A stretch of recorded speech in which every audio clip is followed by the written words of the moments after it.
Hi hello friends, എല്ലാവർക്കും ചെമ്പനീർ പൂവിന്റെ വരാൻ പോകുന്ന ഒരു മനോഹരമായ എപ്പിസോഡിന്റെ കഥയിലേക്ക് സ്വാഗതം.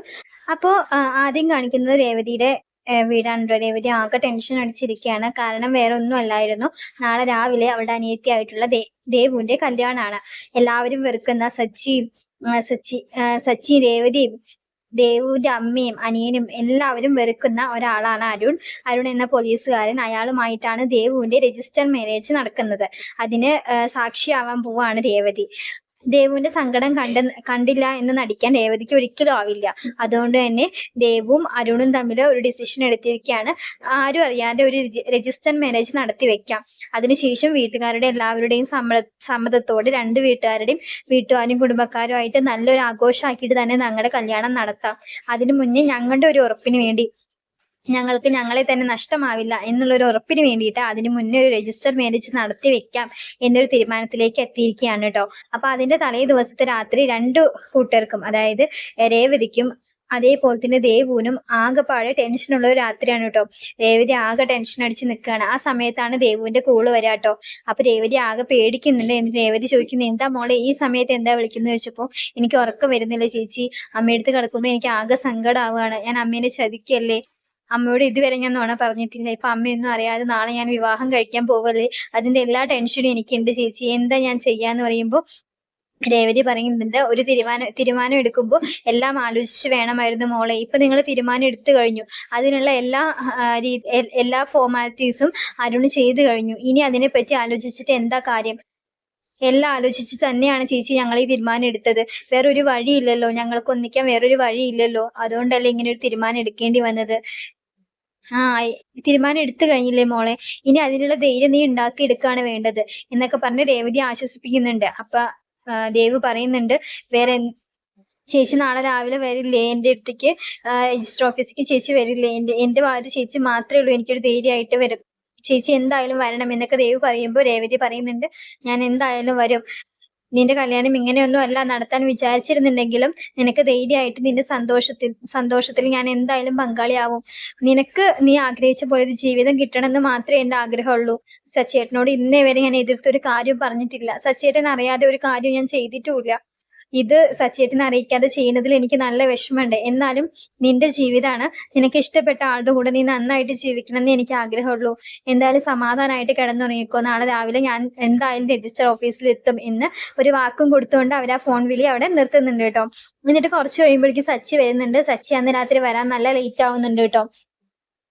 ഒരു ഓട്ടത്തിന് പോയി ലേറ്റ് ആയിട്ടാണ് വരിക. സച്ചി വന്നതും രേവതി ഇങ്ങനെ എന്തൊക്കെയോ ആലോചിച്ചിരിക്കുന്നത് കാണുമ്പോൾ തന്നെ സച്ചി ചോദിക്കുന്നുണ്ട്, എന്താ രേവതി ഇവിടെയൊന്നും അല്ല, നീ എന്തെങ്ങനെ ആലോചിക്കുന്നത് ചോദിക്കുമ്പോൾ, ഒന്നുമില്ല, എന്താ സച്ചിയുടെ ഇത്ര നേരം വൈകി എന്നൊക്കെ ചോദിച്ച് രേവതി ആ വിഷയം മാറ്റുന്നുണ്ട്. അങ്ങനെ അവർ ഭക്ഷണം കഴിച്ചിട്ട് അവർ കിടന്നുറങ്ങുന്നുണ്ട്. പിറ്റേ ദിവസം രാവിലെ രേവതി താൻ ഉണ്ടാക്കി വെച്ച രണ്ട് മാലകളും, അതായത് അവർക്ക് കല്യാണത്തിന് അണിയാനുള്ള രണ്ട് മാലകളും പൂജാ റൂമിലേക്ക് കൊണ്ടുവച്ച് പ്രാർത്ഥിച്ചിട്ട് ആ മാലകൾ എടുത്ത് പോകുമ്പോൾ സച്ചി ചോദിക്കുന്നുണ്ട്, ഇത് നല്ല രസമുണ്ടല്ലോ ഈ മാല, ഇത് ആർക്ക് വേണ്ടിയിട്ടാണ്? അത് പെട്ടെന്ന് ഒരു കല്യാണ ഓർഡർ വന്നിട്ടുണ്ട്, അവർക്ക് കൊടുക്കാൻ വേണ്ടിയിട്ടാണ് പറയുമ്പോൾ, നല്ല മാല കേട്ടോ, ഇവിടെ എത്രയൊക്കെ പൂക്കടകൾ ഉണ്ടെങ്കിലും ആരൊക്കെ മാലകൾ ഉണ്ടാക്കിയാലും നീ ഉണ്ടാക്കുന്ന മാല പോലെ വരില്ല രേവതി എന്നൊക്കെ പറഞ്ഞ് രേവതിനെ കുറച്ച് പൊക്കി പറയുന്നൊക്കെ ഉണ്ട് കേട്ടോ. എന്തായാലും നമ്മുടെ ദേവുവിന്റെ കല്യാണം നടക്കുമ്പോഴും ഇതേപോലെ നല്ല ഭംഗിയുള്ള രണ്ട് മാലകൾ നീ ഉണ്ടാക്കിയെടുക്കണം. അവൾക്ക് പറ്റിയ പോലെ അവൾക്ക് ചേരുന്ന നല്ലൊരു പയ്യനെ കണ്ടെത്താനുള്ള ശ്രമത്തിലാണ് ഞാൻ. അപ്പൊ ദേവുവിനും ആ ചെക്കനും ഇങ്ങനെ ഒരുങ്ങി നിൽക്കുന്ന സമയത്ത് അവർക്ക് അണിയാൻ വേണ്ടിയിട്ട് നീ ഇങ്ങനത്തെ രണ്ട് നല്ല മാലകൾ ഉണ്ടാക്കി കൊടുക്കണം എന്നൊക്കെ പറയുന്നുണ്ട് കേട്ടോ. അത് കേൾക്കുമ്പോൾ രേവതിക്ക് ആകെ വിഷമാവുന്നുണ്ട്. ഇത്രയൊക്കെ ദേവുവിനെ സ്നേഹിക്കുന്ന സച്ചേട്ടനെ അറിയാതെ ഞങ്ങൾ ദേവുവിന്റെ കല്യാണം നടത്താൻ പോവല്ലേ എന്നൊരു വിഷമം രേവതിയുടെ മനസ്സിലുണ്ട് കേട്ടോ. എന്നിട്ട് സച്ചി പറയുന്നുണ്ട്, എന്നാ വാ നമുക്ക് ഇറങ്ങാം, നിന്നെ ഞാൻ ഡ്രോപ്പ് ചെയ്തിട്ട് പോവാം എന്ന് പറയുമ്പോൾ രേവതി ആകെ ഞെട്ടുന്നുണ്ട് കേട്ടോ. എന്തേന്ന് സച്ചി ചോദിക്കുന്നുണ്ട്. വേണ്ട സച്ചിയേട്ടാ, എനിക്ക് 1-2 സ്ഥലത്ത് കൂടി പോവാനുണ്ട്, അത് കഴിഞ്ഞിട്ട് ഞാനിത് കൊണ്ടുകൊടുക്കാൻ പോകുള്ളൂ, സച്ചിയേട്ടൻ പോയിക്കോളൂ എന്ന് പറയുന്നുണ്ട്.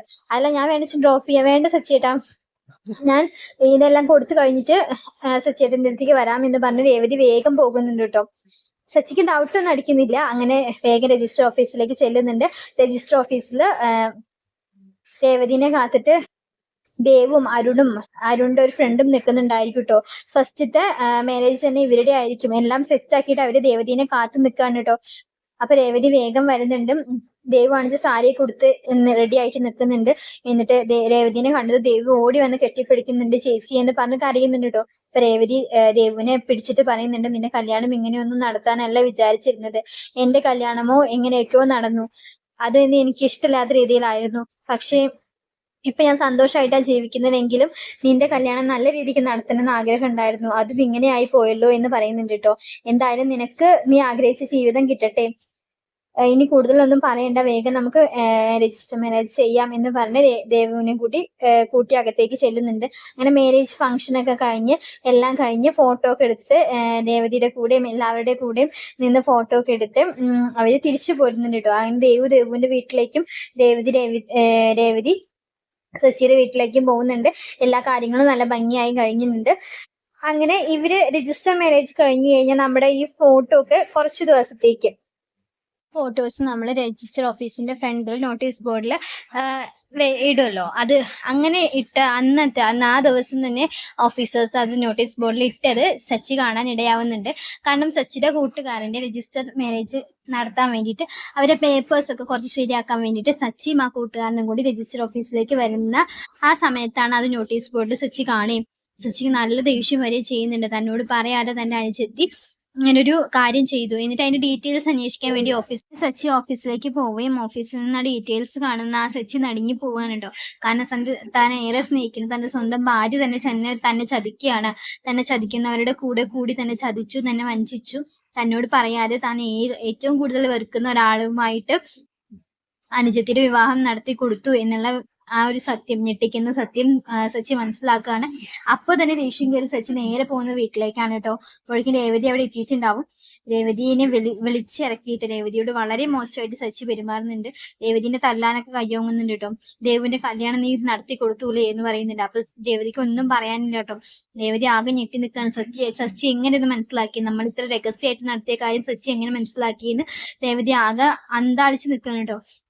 അച്ഛ അമ്മ കണ്ടില്ലേ, അവൾ എന്നെ ചതിച്ചു. ഞാൻ എത്രമാത്രം ഇവളുടെ കുടുംബക്കാരെ സ്നേഹിച്ചു, എന്നിട്ട് ഇവൾ എന്നോട് ചെയ്തത് കണ്ടില്ലേ. ആ ക്രിമിനൽ ആയിട്ടുള്ള പോലീസുകാരന് അവളുടെ അനുജത്തിന്റെ രജിസ്റ്റർ മാരേജ് ചെയ്ത് കൊടുത്തേക്ക. ഇവൾ അതിൽ സാക്ഷിയായിട്ട് ഒപ്പിട്ടുണ്ട്. എന്നോടൊരു വാക്ക് പോലും ചോദിക്കാതെ, എന്നോടൊരു വാക്ക് പോലും പറയാതെ ഇന്ന് ഇവിടെ നിന്ന് കള്ളം പറഞ്ഞ് അവൾ ഇറങ്ങിയിട്ട് അവളുടെ അനുജത്തിന്റെ കല്യാണം നടത്തി കൊടുത്തു. ദൈവമുണ്ട്, അതുകൊണ്ട് ഇവളുടെ കള്ളത്തരം, ഇവളുടെ അനുജത്തിയുടെ കള്ളത്തരം എനിക്കിന്ന് മനസ്സിലാക്കാൻ പറ്റി. സച്ചിയുടെ ഞാനൊന്ന് പറയട്ടെ എന്നൊക്കെ പറഞ്ഞ് രേവതി ഒരുപാട് പറയാൻ ശ്രമിക്കുന്നുണ്ടെങ്കിൽ സച്ചി ഇതിനൊന്നും സമ്മതിക്കുന്നില്ല. സച്ചി പറയും, നീ ഒരു വാക്ക് എന്നോട് മിണ്ടിപ്പോയത്, നിനക്ക് എന്റെ മനസ്സിലുള്ള സ്ഥാനം നഷ്ടപ്പെട്ടു കഴിഞ്ഞു. നിന്നെ ഞാൻ എത്രമാത്രം സ്നേഹിച്ചിരുന്നു, അതൊക്കെ നീ കളഞ്ഞു കുളിച്ചു. ആ അരുണിനെ ഞാൻ എത്രമാത്രം വെറുക്കുന്നു, അവൻ എങ്ങനത്തെ ആളാണ് നിനക്ക് നന്നായിട്ട് അറിയാം. എന്നിട്ടും എന്നോട് ഒളിച്ച് നീ കല്യാണം നടത്തിയില്ലേ, എന്നോട് കളത്തരം പറഞ്ഞ് എന്നെ ചതിക്കല്ലേ നീ ചെയ്തത്. ഇനി ഒരു അക്ഷരം നിനക്ക് പറയാനുള്ള യോഗ്യതയല്ലേ, എന്റെ മനസ്സിൽ നിന്നല്ല, ഈ വീട്ടിൽ നിന്ന് മാത്രമല്ല എന്റെ മനസ്സിൽ നിന്നും നീ പോയി കഴിഞ്ഞിരിക്കുന്നു രേവതി. ഇനി ഇറങ്ങിപ്പോയിക്കോ, എനിക്ക് നിന്നെ കാണണ്ട, എന്റെ ഒരു വാക്കും കേൾക്കണ്ട എന്നൊക്കെ സച്ചി പറയുന്നുണ്ട്. അപ്പൊ രേവതി കരഞ്ഞുകൊണ്ട് പറയുന്നുണ്ട്, സച്ചിയുടെ അങ്ങനെയൊന്നും പറയല്ലേ, നിങ്ങൾക്ക് അവനെ ദേഷ്യമായതുകൊണ്ടാണ് ഞാൻ പറയായിരുന്നു. നിങ്ങൾ കാരണം അവൾക്ക് ഇഷ്ടപ്പെട്ട ജീവിതം നഷ്ടപ്പെട്ടതെന്ന് ഞാൻ വിചാരിച്ചുള്ളൂ. ആയിക്കോട്ടെ, എനിക്ക് അനുസരിച്ച് നീ അവൾക്ക് ഇഷ്ടമുള്ള ആളുടെ കൂടെ കല്യാണം കഴിപ്പിച്ചു കൊടുത്തില്ലേ, അതോടെ അവളുടെ ജീവിതം സേഫായി. നീ ഇനി എന്റെ ജീവിതത്തിൽ വേണ്ട. ഞാൻ നിന്നെ എത്രമാത്രം സ്നേഹിച്ചു വിശ്വസിച്ചു, നിങ്ങൾക്കൊക്കെ നല്ലത് വരുത്താൻ വേണ്ടി മാത്രമാണ് ഞാൻ കഷ്ടപ്പെട്ടത്. എന്നിട്ട് നിങ്ങൾക്കതൊന്നും ഒന്നും അല്ലെങ്കിൽ ഇനി അങ്ങനെ തന്നെ മതി, എനിക്ക് നിന്നെ ആവശ്യമില്ല. എടാ മോനെ സച്ചിൻ, നീ എന്തൊക്കെ പറയുന്നു, അച്ഛൻ ഇതിൽ ഇടപെടണ്ട. ഇവളെ എത്രമാത്രം ഞാൻ വിശ്വസിക്കുന്നു സ്നേഹിക്കുന്നു എന്നുള്ള അച്ഛൻ അറിയുന്ന കാര്യമല്ലേ. എന്നിട്ട് ആ ഏറ്റവും പ്രധാനപ്പെട്ട ഒരു കാര്യം എന്നിൽ നിന്ന് ഒളിപ്പിച്ചു വെച്ചിട്ടുണ്ടെങ്കിൽ ഇനി അങ്ങനെ തന്നെ മതി. ഇവൾക്ക് ഞാൻ ആരും അല്ലാന്ന് ഇവള് തെളിയിച്ചു കഴിഞ്ഞു. ദേവുവിന് വേണ്ടി എത്ര കല്യാണാന്വേഷണങ്ങൾ ഞാൻ നടത്തുന്നുണ്ട്. അതൊക്കെ അറിഞ്ഞിട്ടും ഇവളിങ്ങനെ ചെയ്തിട്ടുണ്ടെങ്കിൽ അപ്പൊ അവൾക്ക് ഞാൻ ആരുമല്ല അല്ലെങ്കിൽ ആരുമല്ല. ഇനി അവൾ ഈ വീട്ടിൽ വേണ്ട, ഇറങ്ങിപ്പോയിക്കോണം. സച്ചിയേട്ടാ നിർത്തടി, എനിക്ക് നിന്റെ ഒന്നും കേൾക്കണ്ട. ഇപ്പൊ ഈ വീട്ടിൽ നിന്ന് ഇറങ്ങിക്കോളണം. എന്റെ ഭാര്യയായിട്ട് ഇനി ഈ വീട്ടിൽ നീ കഴിയാന്ന് വിചാരിക്കണ്ട. നിനക്ക് പുതിയ ബന്ധുക്കളായല്ലോ, അപ്പൊ നീ എങ്ങനെ വെച്ച് കഴിഞ്ഞു എന്ന് പറഞ്ഞ രേവതിനെ ഈ വീട്ടിൽ നിന്ന് അടിച്ചിറക്കാണ് സച്ചി ചെയ്യാട്ടോ.